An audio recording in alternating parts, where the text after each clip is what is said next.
अब प्रसंग चल रहा था तो गरुण जी पूछते हैं काकभूषुंड जी से कि ज्ञान श्रेष्ठ है या फिर भक्ति श्रेष्ठ है।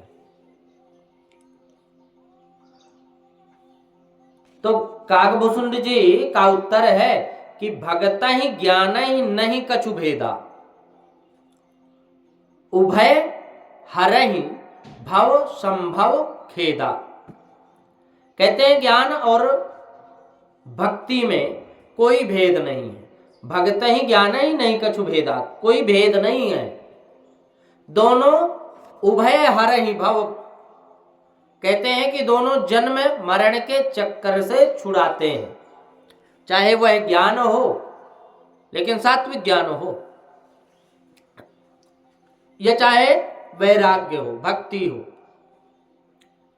कहते हैं तत्व दृष्टि से देखने में ज्ञान में और भक्ति में अंतर नहीं है। भक्ति द्वारा ज्ञान प्राप्त होता है और भक्ति के पीछे ज्ञान आता है। भक्ति द्वारा ज्ञान प्राप्त होता है और भक्ति के पीछे ज्ञान आता है। कहते हैं भक्तिर्जनित्रो ज्ञानस्य, भक्ति ही ज्ञान के रूप में परिवर्तित होती है। भक्तिर्जनित्रो ज्ञानस्य भक्तिर्मोक्ष प्रदायिनी, भक्तिहीनेन यत्किंचित्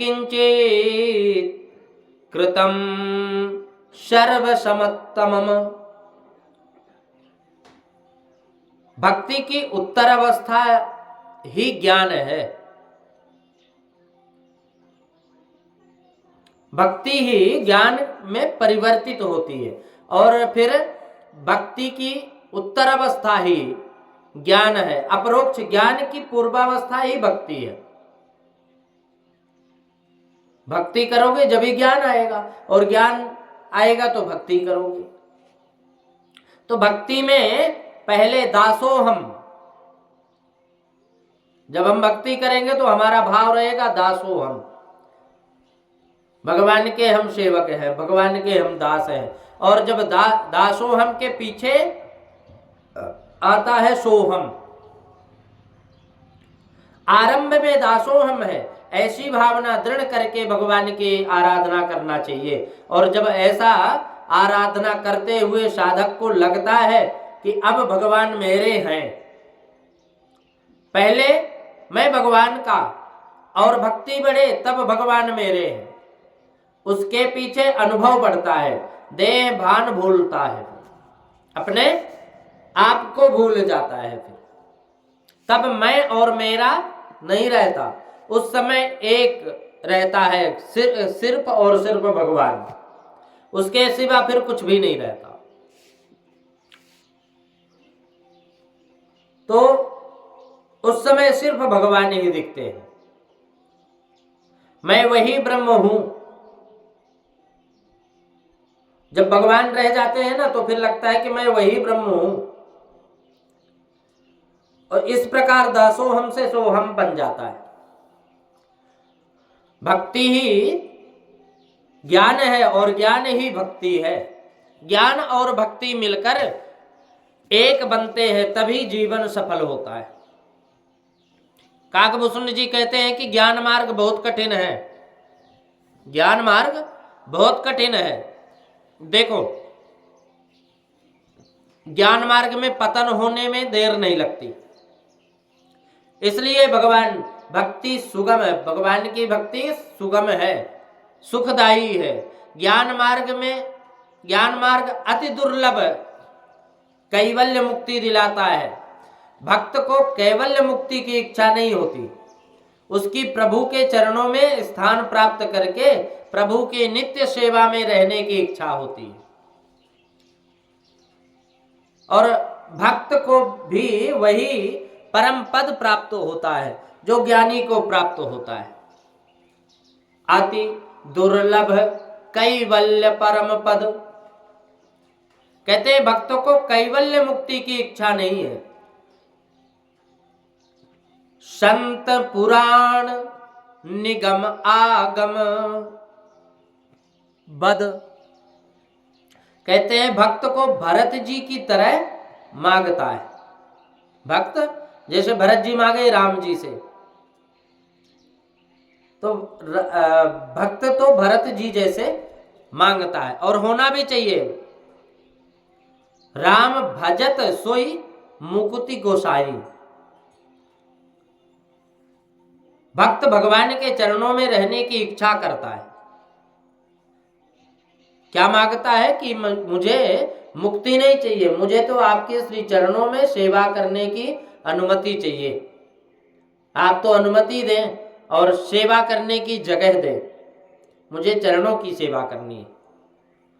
मुझे कोई धन संपदा ऐश्वर्य कुछ भी नहीं चाहिए। भक्त कहता है कि अर्थ न धर्म न काम रुचि, गति न चाहूं निर्माण, और जन्म जन्म रति राम पद, यह वरदान न आन। मुझे कुछ नहीं चाहिए प्रभु, मैं तो एक ही चीज चाहिए, वरदान चाहता हूं। और क्या वरदान? के रति जन्म जन्म रति राम पद, आपके राम जी के चरणों में हमेशा जन्म जन्मांतर मुझे सेवा करने का अवसर प्राप्त हो। भक्त और भगवान अलग नहीं है। भक्त भगवान से अलग नहीं रह सकता, और भगवान भक्त से अलग नहीं रह सकता। भगवान से अलग भक्त नहीं रहते, दोनों एक में रहते हैं। भगवान से एक क्षण भी विभक्त ना हो, वह भक्त है। सच्चा भक्त भगवान से कभी विमुख नहीं, भगवान को कभी भूल नहीं सकता, भगवान से कभी दूर नहीं हो सकता। सच्चा भक्त निष्काम भक्ति में मुक्ति से भी अधिक दिव्य आनंद आता है, जो कोई कामना नहीं। ऐसी भक्ति जब कुछ भी नहीं चाहिए और वहां सब कुछ मिल जाता है। तो भक्ति का आनंद जिसको नहीं मिला वह मुक्ति की आशा रखता है। सेवा स्मरण में जिसे तन्मयता हो गई, वह जहां बैठा है वही मुक्ति हो जाती है। तो काकभूषुंड जी ने ज्ञान और भक्ति का सुंदर समन्वय किया। 7 कांडों का संपेक्ष में यह भावार्थ है, उत्तर है कि राम कथा अमृत कथा है। राम कथा अमृत कथा है। रामायण के एक एक अक्षर का मनन करोगे तो मन शुद्ध होगा।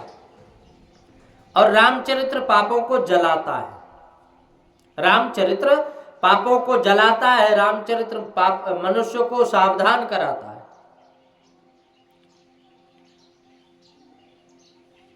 स्वधर्म का पालन करने वाले को बहुत ही सहन करना पड़ता है। प्राण भले चले जाए परंतु धर्म न जाए, ऐसी दृढ़ता मनुष्य को रखनी चाहिए। लेकिन आजकल नहीं रखते। मनुष्य धन के लिए धर्म का भाग छोड़ता है। थोड़ा लाभ होता है तो धर्म छोड़ देता है, अधर्म करता है। परंतु धन बड़ा नहीं है, धर्म बड़ा है। मनुष्य जीवन में धन मुख्य नहीं है, धर्म मुख्य है। अब धन धर्म की मर्यादा में रहकर मिलना चाहिए। धन की अपेक्षा धर्म श्रेष्ठ है। मनुष्य जीवन में धन की आवश्यकता है, परंतु धन भौतिक सुख देता है, जबकि धर्म मन की शांति देता है। धन तो अनेक बार दुख भी देता है। कई बार मेरे यहां से धन चोरी चला गया तो दुख मिला, कष्ट मिला, लेकिन धर्म कभी चोरी नहीं जाता। मनुष्य को धन प्राप्त करने में, उसको बढ़ाने में, उसका रक्षण करने में और उसको उपयोग करने में भी पग पग पर परिश्रम और चिंता बनी रहती है। धन का नाश होने पर मनुष्य दुखी होता है। धन हो तो दुख है, जाए तो दुख है। धन है तो दुख, कष्ट ये है कि कहीं चोरी ना चला जाए, बस यही दिन रात चिंता बनी रहती है। और जाए तो क्यों चला जाए, क्यों गया। तो जबकि धर्म तो इस जीवन को सुधारता है और परलोक भी सुधारता है। धर्म इस लोक में शांति देता है और अंत में परमात्मा के, भगवान के चरणों में ले जाता है। धर्म का काम है, यहां शांति देता है और यहां से फिर परमात्मा के, अंत में परमात्मा के श्री चरणों में ले जाता है। धर्म ही मनुष्य का सच्चा धन है, उत्तम धन है धर्म। धर्म ही उसका सच्चा मित्र है, सच्चा बंधु है। मरने के पीछे धन साथ नहीं जाता, धर्म ही साथ जाता है। कोई भी साथ ना दे तब सब साथ छोड़ दे, जब सब साथ छोड़ देते हैं तब धर्म साथ देता है। यह मृत्यु के पश्चात भी साथ देता है। कहते हैं विद्यामित्रम प्रवासेषु भार्या मित्रम गृहेषु च व्याधि तस्य औषधम मित्रम धर्मो मित्रम मृतस्य च। कहते हैं कि विद्या हमारी सहायता करती, ज्ञान हमें सहयोगी बनेगा कब, जब हम कहीं विदेश में जाते हैं, कोई परदेश में गए तो वहां हमें मित्र, हमारी सहायता कौन करेगा, हमारा ज्ञान, विद्या, जो हमने पढ़ा है, जो अनुभव किया है। तो इसलिए विद्या मित्रम प्रवासेषु, प्रवास के समय, यात्रा के समय हमें विद्या ही काम आवेगी। और भार्या मित्रम गृहेषु च, घर में मित्र यदि सच्चा मित्र हो, अब आजकल तो नहीं कहते, लेकिन सच्चा मित्र, कोई परेशानी हो, हर परेशानी में खड़े होने वाली अगर कोई सच्ची मित्र है तो वो पत्नी है। अब आजकल की बात नहीं है, आजकल तो थोड़ा सा एक काम मत करो तो वो तो नाराज। व्याधि तस्य औषधम मित्रम, हमारे शरीर में कोई पीड़ा हो गई, बुखार आ गई, कोई बीमारी बन गई, उस समय हमारी बीमारी को नष्ट करने के लिए मित्र बनती है औषधि, दवाई, जड़ी बूटियां ये। और इनके बाद ये तो बनते हैं, लेकिन धर्मों मित्र ये तो कब तक है, जीवित है जब तक, है ना। लेकिन आगे क्या चलता है, कहते हैं कि धर्मो मित्रम मृतस्य च, मरने के बाद भी मेरा मित्र यदि कोई है तो हमारा धर्म है। हमने जो कर्म किया है, हम जिस धर्म में रहे, जिस धर्म का हमने पालन किया है, वही धर्म हमारा मित्र बन करके हमारा साथ देगा। अपने बालकों को धन का उत्तराधिकारी ना बना सको कोई बात नहीं, समस्त संस्कारों का उत्तराधिकारी बनाना। संपत्ति से कदाचित थोड़ा सुख मिला, वह संपत्ति से नहीं मिलता, पैसे से भी सुख नहीं मिलता। ऐसा मनुष्य सबके समझने, आजकल सब लोग यही समझते हैं कि पैसे से ही सुख मिलता है, और जब ये समझते हैं तब से पाप बढ़ गया। जब से ये समझने लगे कि पैसे से ही सारा सुख है तो फिर पाप बढ़ गया, और जब पाप बढ़ गया और जीवन में शांति चली गई है, पैसों को मुख्य मानने से सदाचार गया, संस्कार गया, सच्चा सुख गया। पैसा जो सुख देता है, पैसा जो सुख देता है उससे अधिक सुख संयम और सदाचार से मिलता है। कितना भी पैसा है, हमारा व्यवहार अच्छा नहीं है, अचानक मान लो एक दिन हमारे पास पैसा नहीं है, हम कहीं बाजार में या कोई धर्म संकट में, कहीं संकट में पड़ गए, रास्ते में है, अगर कोई जानकार है तो भी नहीं रोकेगा। क्यों? क्योंकि हमारा व्यवहार अच्छा नहीं है और हमारे पास 1 रुपया नहीं है, धन संपदा नहीं है, हमारा व्यवहार अच्छा है, तो हम जहां भी संकट आएगी हमारे, हर जगह, हर एक मार्ग में, हर एक मोड़ में संकट के समय हर एक इंसान खड़ा मिलेगा। इसलिए जरूरी है हमें सदाचार और व्यवहार की। जगत में व्यवहार करो, वाणी से कटु शब्द मत बोलो, और वाणी से कटु शब्द ना बोलते हुए अपने धर्म की भी मर्यादा का पालन करो। अपने धर्म में 4 पुरुषार्थ माने गए हैं: अर्थ, धर्म, काम और मोक्ष। चारों धर्म में पहला धर्म है और अंतिम है मोक्ष। धर्म, अर्थ, काम और मोक्ष। तो पहला है धर्म और अंतिम है मोक्ष, बीच में है अर्थ और काम। बीच में अर्थ और काम को रखा। पहले धर्म, धर्म के बाद अर्थ, फिर काम, फिर मोक्ष। इसलिए कि अर्थ और काम ये दोनों धर्म की मर्यादा में रहकर प्राप्त करना चाहिए, फिर भोगना चाहिए। और धर्मानुकूल अर्थ को प्राप्त करो और धर्मानुकूल काम का सेवन करो। कहते हैं मनुष्य जीवन में अर्थ और काम गौण है, धर्म और मोक्ष प्रधान है। सदा कदाचित पैसे का नाश होता है तो हो जाने दो, परंतु धर्म को मत छोड़ो। धर्मो ही परमो लोके धर्मे सत्यम प्रतिष्ठितम।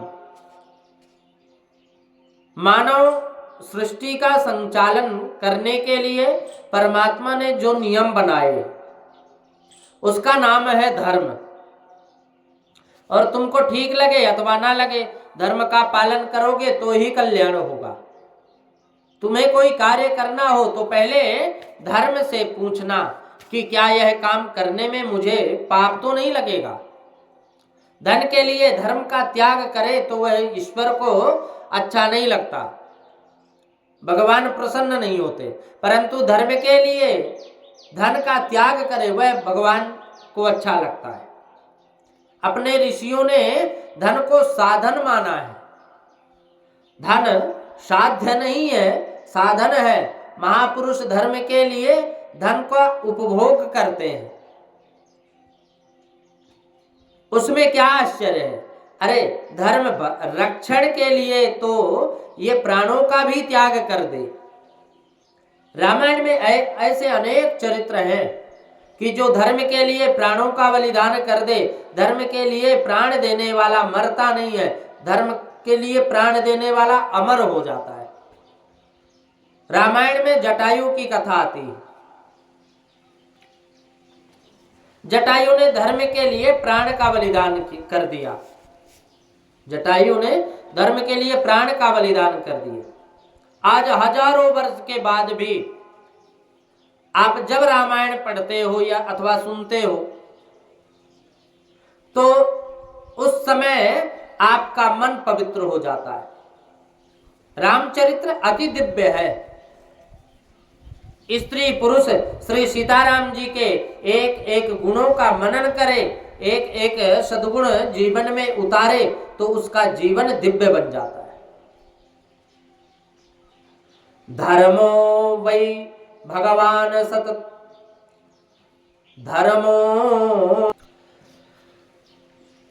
धर्मो वै भगवान सता मधपतिर